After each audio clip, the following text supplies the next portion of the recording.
Hora da aula, pessoal! É isso mesmo, elas voltaram. Em alguns estados e cidades do país já faz um tempo. Aqui em Salvador, elas foram retomadas no dia 3 de maio para a educação infantil. Apesar de representarem porcentagens muito baixas de mortes e internações, crianças também se contaminam com o vírus da Covid-19.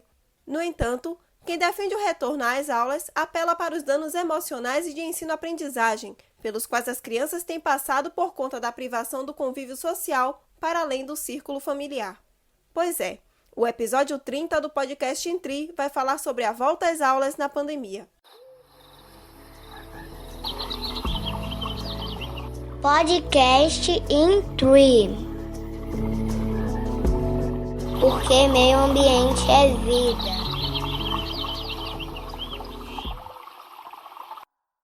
E como convidados para falar sobre o tema, eu trouxe o infectologista e professor adjunto da Universidade Estadual de Feira de Santana, Ângelo Loula, e a professora, doutora em Educação pela Universidade de São Paulo e vice-reitora do Centro Universitário Social da Bahia, Ornélia Marques. Ângelo, vou começar com você. Especialistas da área de saúde defendem que esse não é o momento adequado para o retorno às aulas presenciais. Por que arriscado? Primeiro, se dizemos que é arriscado, é porque há risco, né? E esse risco é exatamente o risco de uma infecção, de um contágio, né? E uma infecção por Covid-19. Então, no contexto da pandemia de Covid-19, há risco, né, em todos os contatos sociais, né? Já que está tão, né, em evidência e há tantos casos. Porém, o risco é maior, né, em algumas situações e é menor em outras situações. Então, existe uma forma, o risco não é igual em todas as situações, o risco tem diferenciação. Então, o que a gente precisa falar agora, né, principalmente, então, é em gestão de risco e como minimizar esse risco. As escolas são locais de contato social, né, em que alunos e professores mantêm contato entre si, e então sempre pode existir algum tipo de risco no contato social que vai ocorrer na escola. O que a gente precisa, então, é minimizar esse risco, né, observando, primeiro, indicadores da própria epidemia, como está a situação dela, e também, né, adotando protocolos, né, e os protocolos precisam ser definidos de forma adequada. E mesmo quando o protocolo existe, né, esse protocolo eventualmente também pode ser seguido de maneira incorreta ou inconsistente, né, a pessoa eventualmente horas segue, horas não segue aquele protocolo. Isso também, obviamente, vai afetar, né, essa gestão de risco.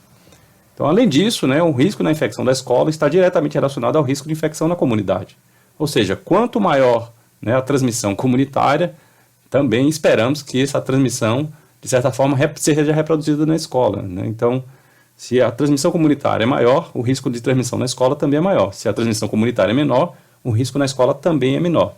Então, a escola é um reflexo do que acontece na comunidade. Então, para poder avaliar, né, esse risco na transmissão comunitária, né, e o impacto na escola, eu referencio aqui um documento da Fiocruz, né, de recomendações para o planejamento de retorno às atividades escolares presenciais no contexto da pandemia de Covid-19. O primeiro e o principal indicador, né, indicado nesse documento, que também segue as indicações do CDC americano dos Estados Unidos, né, é o número total de novos casos por 100 mil habitantes nos últimos 7 dias. Então, esse indicador, dependendo do valor, né, ele pode sinalizar um risco baixo, um risco moderado, elevado ou elevadíssimo, né, a depender do valor que foi encontrado.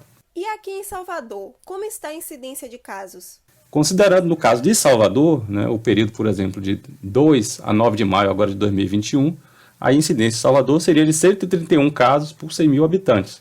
Né, e conforme, né, a tabela desse documento, né, esse risco é considerado extremamente alto, né, da transmissão comunitária, né, conduzir à transmissão também na escola. Alguns estudos indicam que a Covid-19 é menos letal nas crianças. Inclusive, elas representam uma porcentagem muito pequena de mortes e internações, como eu falei no início do podcast. Com isso, é possível dizer que as crianças estão menos vulneráveis ao vírus ou mais protegidas do que os educadores, gestores e funcionários nesta volta às aulas?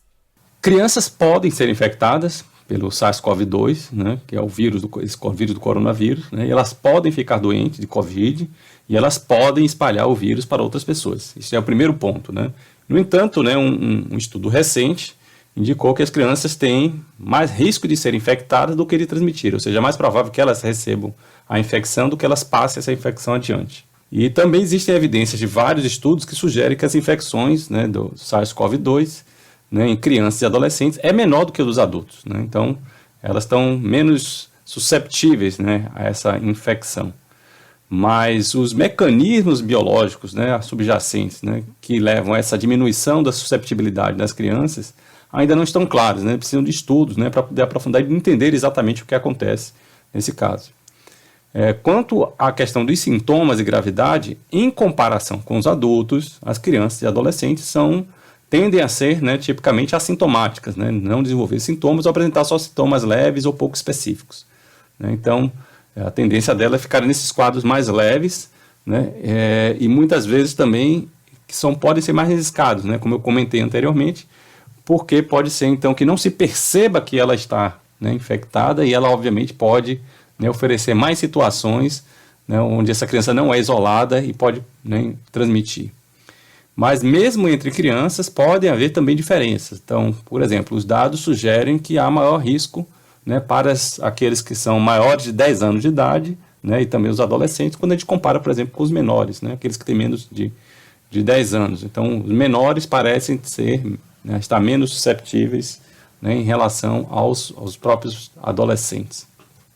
E também, né, é importante ressaltar que algumas crianças podem ter agravamento por Covid, né, algumas podem precisar de internações, e aconteceram já várias internações de crianças por Covid, né? Algumas podem precisar de UTI, algumas podem ir a óbito, né? Mas proporcionalmente, né, esses números são inferiores, mas não são inexistentes. Então existe o risco é menor do que o dos adultos, mas esse risco existe. Ângelo, você falou algo que me chamou a atenção. Você citou a disseminação do novo coronavírus pelas crianças, já que elas não estarão isoladas caso se contaminem sem saber. Como você falou, elas podem se contaminar e nem saber que estão contaminadas. Então, a ida delas à escola pode representar um aumento no índice de transmissão do vírus? Uma preocupação atual e que deve permanecer é entender, né, qual é o papel de fato das crianças na transmissão comunitária e nos surtos localizados, ou seja, surtos que podem acontecer, por exemplo, dentro de um núcleo familiar ou dentro do próprio contexto escolar, né, dentro, por exemplo, de uma sala de aula. Como as crianças transmitem menos do que os adultos, né, espera-se que o papel delas nessa cadeia de transmissão seja menor, né? Mas não quer dizer que não exista. É possível de acontecer, é possível, né, que de fato uma criança possa, né, transmitir para um adulto ou para outra criança. O que a gente espera normalmente é que essa transmissão aconteça principalmente entre os adultos que estão no ambiente escolar, né? E obviamente, né, pode levar também as crianças. Então, já foram reportados surtos de Covid-19 em diversas escolas, né, principalmente fora do Brasil, né, onde aconteceram abertura de escolas e aulas presenciais, e já foram várias ocasiões em que isso também, por exemplo, levou ao fechamento da escola, né? Apareceu um surto, né? Então, portanto, vamos fechar a escola para conter o surto e evitar, isolar rapidamente as pessoas daquela comunidade escolar, né? E pode, obviamente, então, acontecer nesses surtos transmissões secundárias, ou seja, né, em cadeia, né, dentro de um contexto escolar. Principalmente quando as estratégias de prevenção não estão implementadas ou não são seguidas de forma consistente. E como eu comentei, né, tipicamente isso vai envolver adultos ou principalmente, né, os adolescentes, aqueles mais velhos, né, à medida que a idade avança, obviamente eles podem ter uma participação maior. Lembro também, né, que os estudos que foram feitos até agora em escolas, eles foram feitos em outros países, né, mas o que a gente precisa é de mais estudos no contexto brasileiro, inclusive, para entender como nossa realidade escolar se comporta no contexto pandêmico. Então, temos escolas com contextos aqui no Brasil e condições muito diferentes, né, entre si, né? Então, tem escolas, obviamente, que têm dificuldade de saneamento básico, né, e outras que têm pleno condições, né, de saneamento básico.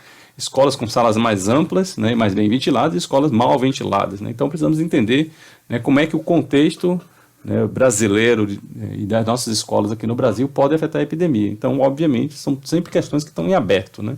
Então, admitir que essas respostas ainda estão em aberto é parte do nosso processo também. Entretanto, mesmo com todos os riscos infecciosos que a volta às aulas implica, muitos pais estão sendo a favor da medida.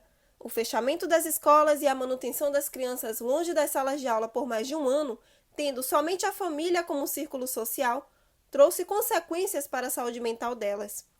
Professora Ornélia, fala um pouco para a gente sobre esses prejuízos que as crianças têm enfrentado. Há prejuízos na sociabilidade dessa criança, vivendo além da ausência da comunicação da comunidade escolar, além da ausência da formação acadêmica, o prejuízo maior para elas é a convivência, a convivência com os coleguinhas, a convivência com os amigos, a convivência com a professora. A criança pequena tem uma relação afetiva muito forte com a professora. Então, tem prejuízo, sim, inclusive problemas psicológicos. Os psicólogos já estão aí evidenciando crianças com estresse, crianças com insônia, crianças já tá acontecendo, crianças com problemas depressivos, né? Porque é o isolamento. O isolamento é um prejuízo enorme para qualquer um de nós. E qual a importância da sociabilidade para elas? A sociabilidade é exatamente isso, é você saber conviver com o outro. E você só aprende a conviver com o outro convivendo. Não existe algo que diz para você, que não existe um manual de instrução que diz para você que você pode aprender a conviver com o outro. A educação é um processo coletivo, deve acontecer e só acontece como prática social no grupo, em sociedade, no coletivo. Então, para as crianças pequenas, a sociabilidade é de uma importância fundamental. O convívio com outras crianças é muito importante o convívio dela. Então, ela cresce, ela constrói a sua personalidade, e quando vai chegando na puberdade, na adolescência, crescem e formam suas personalidades em contraste com a personalidade do outro.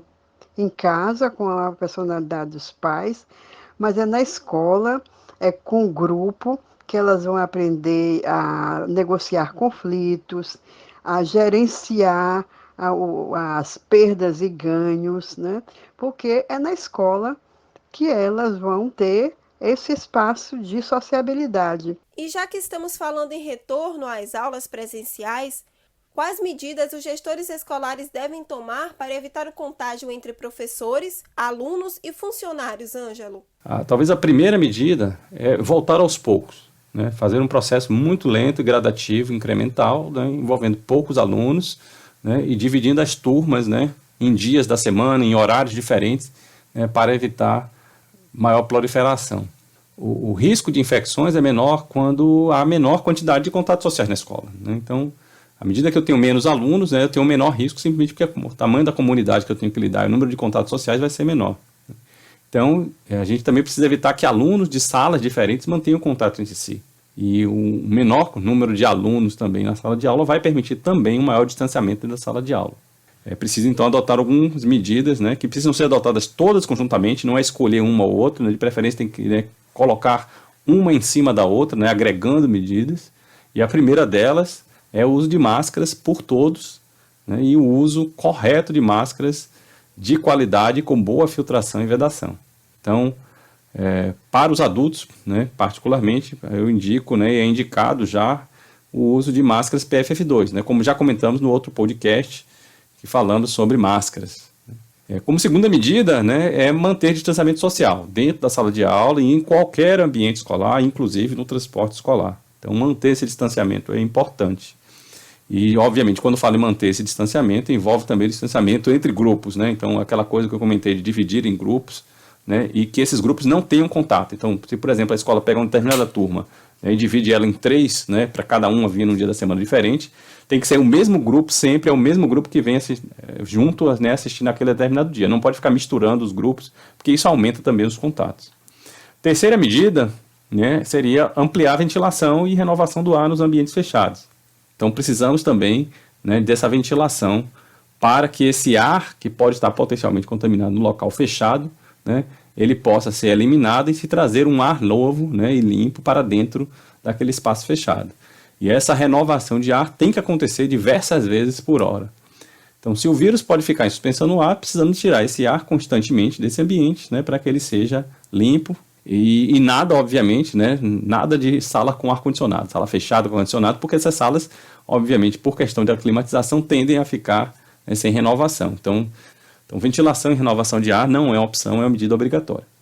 E por isso, inclusive, fazer atividades ao ar livre, né, fora da sala de aula fechada, é uma medida que poderia trazer muito mais segurança para uma atividade escolar. As ações de limpeza também entram nesse rol de medidas de prevenção, não é? Além dessas medidas, né, podemos somar também aí as medidas de limpeza das mãos, com água e sabão, a limpeza de objetos, né, que são susceptíveis ao toque das mãos, a etiqueta respiratória, né, quando eu falo etiqueta respiratória, se for espirrar ou tossir, não pode tirar a máscara, né, tem algumas pessoas que querem espirrar e tiram a máscara, ou tosse e tiram a máscara naquele momento, isso não pode acontecer. E também incluir no ambiente escolar o rastreamento de contato e isolamento de casos confirmados, né, assim como também o isolamento dos casos suspeitos.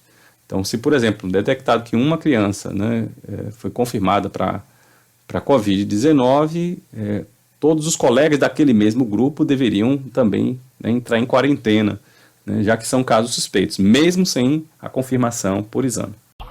Na volta presencial das aulas, é preciso um processo de retomada que envolva a parte sanitária e pedagógica, mas também o acolhimento emocional. O retorno pode ser difícil para as crianças, principalmente porque o isolamento se deu de forma muito particular em cada família. Muitos perderam familiares e a estrutura financeira. Preparar espaços de escuta, pedir para que os alunos se expressem por meio de desenhos e também respeitar quando não quiserem expor suas emoções são algumas estratégias que podem ser adotadas. Agora, que tanto se pauta sobre as crianças nas salas de aula e considerando esse estágio da pandemia de alta de casos e mortes, Ângelo, quão importante é a rápida vacinação em massa, principalmente nos professores e funcionários da educação? Então, assim, esperamos, de fato, que a vacinação dos trabalhadores de educação, né, seja uma medida fundamental para minimizar, né, inclusive, o risco escolar, né? Então, a ocorrência de transmissões pode ser minimizado no espaço escolar, né, mediante a vacinação dos adultos que participam dessa comunidade escolar, todos os trabalhadores, né, daquele espaço escolar. Então, e esses trabalhadores de todas as idades, né, em qualquer função em todas as idades, já que são todos adultos e todos podem eventualmente ser infectados e infectar outros. E lembrar que para a vacinação adequada é preciso que as pessoas recebam, né, no caso aqui do Brasil, ambas as doses da vacina, né, porque somente com ambas as doses da vacina é que a imunidade de fato é gerada. Né? É preciso esperar ter o tempo, né, em conhecimento, né, sobre o tempo necessário para tomar ambas as doses e desenvolver a imunidade. E assim a gente espera, né, que essa medida possa minimizar o risco de transmissão, né, para os adultos dentro da escola. Mas lembro, né, que para a gente conseguir de fato ter um controle da pandemia como um todo, não só obviamente minimizar riscos, a gente espera também que as crianças sejam vacinadas, né? Mais à frente, né, quando houverem estudos sobre a segurança e efetividade de vacinas para as crianças nas suas diversas idades. É importante a sociabilidade, o aprendizado e a presença de uma rotina na vida de seres sociais em formação, as crianças. Mas o direito à vida se sobrepõe a isso, como afirma a professora Ornélia. Estão sem aula, aliás, estiveram sem aula, mas, por outro lado, tiveram a defesa da vida, né? As suas vidas foram garantidas aí a saúde, há prejuízos na sociabilidade dessa criança. Há prejuízo acadêmico também. Penso que eu não sou psicóloga, portanto eu sou pedagoga, mas do ponto de vista da pedagogia, acho sim, é possível que essas perdas de sociabilidade possam ser recuperadas num outro momento, com uma situação mais favorável para a saúde, que a gente pode ter um convívio mais saudável. Mas, nesse momento, o prejuízo maior seria a abertura da escola, porque nós vivemos uma situação muito difícil. E esperar que uma criança respeite a distância, de não abraçar, de não se aproximar dos coleguinhas, é cobrar muito dela. Laila Miranda para o podcast Intri, porque meio ambiente é vida. Podcast Intri, porque meio ambiente é vida.